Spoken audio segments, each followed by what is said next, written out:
Hi, it's Steve. Today we're going to show you how to change the oven rack in your Range. It's a really easy repair. Let me show you how we do it. Now to change this part, we simply need to open the oven up and remove the old rack.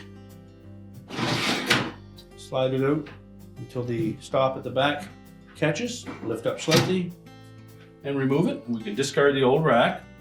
Now when installing the new rack, we want to make sure that this portion stays at the front. Line up both sides. Lift up slightly on the front, slide it into place. And to prolong the life of your oven racks, we suggest that you always remove them from the oven before entering a self-clean cycle.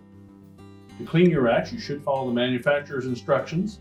Sometimes it's just as easy to put them in a clear or black plastic garbage bag with some oven cleaner, allow them to soak, and rinse it off with cold water. Make sure they're completely rinsed before you put them back in the oven, and your repair is complete.